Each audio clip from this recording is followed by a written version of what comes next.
Para mí el mar, a riesgo de parecer cursi o tópico, lo significa todo, da sentido a mi vida. Me identifico completamente con el mar, me siento libre, me siento feliz, no podría vivir lejos del mar. Y ser guardián, cuidador, vigilante de la reserva, para mí es un honor, me siento honrado por serlo. Creo que mi actividad no es que me haya ganado el sueldo, es que tiene un valor. Eso es lo que más me gusta.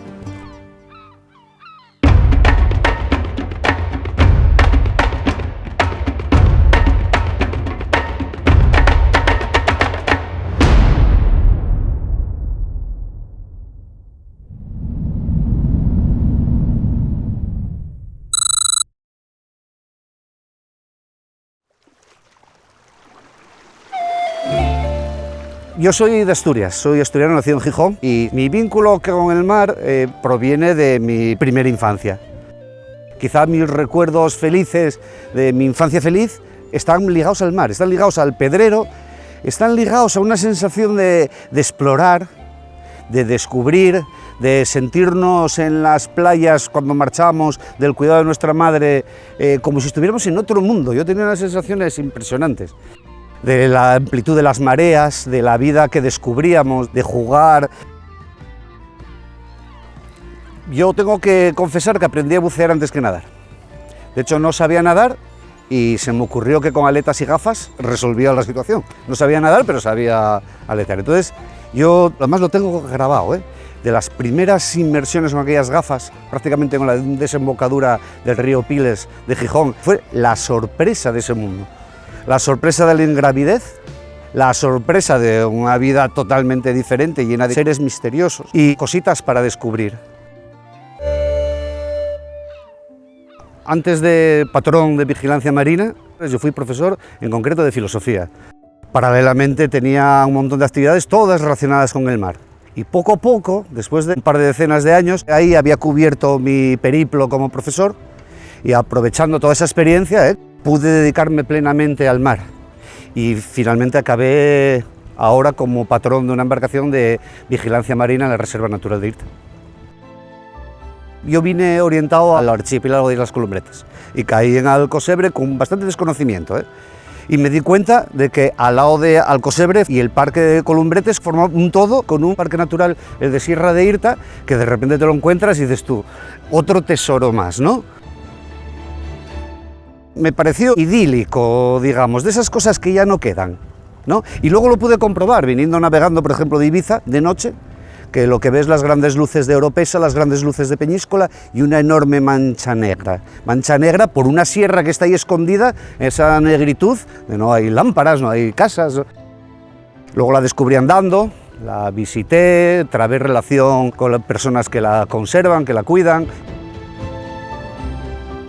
Yo tampoco es que me jacte de conocer el Mediterráneo, pero he buceado en todas las reservas marinas, desde Medas hasta Islas Hormigas, ¿no? Cabo de Gata, más al sur. Y desde luego, este trocito que tenemos aquí de 7 kilómetros de calas salvajes, vírgenes, con una sierra mediterránea que cae al mar, es que es inenarrable, es que hay que olerlo en verano y oír las chicharras. Mi trabajo como vigilante en la reserva tiene una función de guarda, de custodia. Nunca había hecho nada semejante, ¿vale? Siempre estaba relacionado con el ocio, con el deporte, con el mar a otros niveles, la formación, por ejemplo, y de repente me vi custodiando algo. Y descubrí una forma de felicidad responsable y consciente, y estoy muy orgulloso de mi trabajo y muy contento, realmente. La posidonia es importante.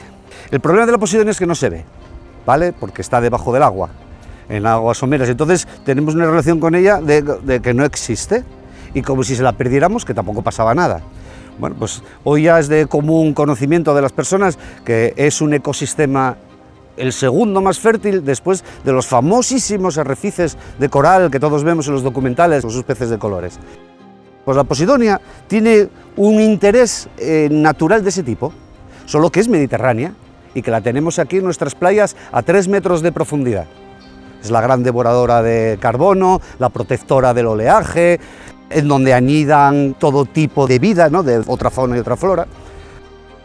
Y es una planta bonita, porque además es una planta, que la gente piensa que es una alga, pero es una planta con raíces, tallos, hojas y flores. Las reservas marinas cumplen esa función de ejemplo de cómo mantener sano, bello y libre nuestro mar. Hay una palabra que me gusta mucho para la función de las reservas, que es convertirse en santuario, ¿vale? Un santuario de vida. Entonces un santuario es un sitio en donde respetamos la vida que hay ahí y no interferimos en ella. Entonces no podemos ir con una moto de agua a 40 nudos por encima, no podemos verter lo que nos da la gana allí y tendremos que cuidar qué hacemos en determinadas épocas del año, porque allí están ocurriendo fenómenos naturales que muchos incluso desconocemos. Es nuestro seguro para el futuro. Hemos notado muchos cambios en la gente a partir de nuestra presencia en la reserva. A mí los que más me calan, digamos, fueron agradecimientos expresos, saludos. Tú pasas por la costa con la embarcación lentamente, fijándote en lo que está ocurriendo y tal, y la gente te saluda porque te conocen. Dejan de aparecer, empiezan a alejarse aquellos otros actores que son los que tratamos de evitar. Estoy pensando en las motos de agua, la pesca, así indiscriminada y tal. Y yo creo que la gente nos ve con cierta gratitud. Que hacemos un bien, claramente.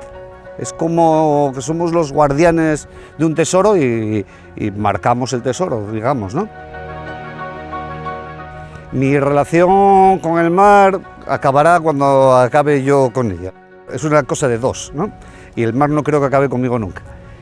Nunca estaré lejos del mar.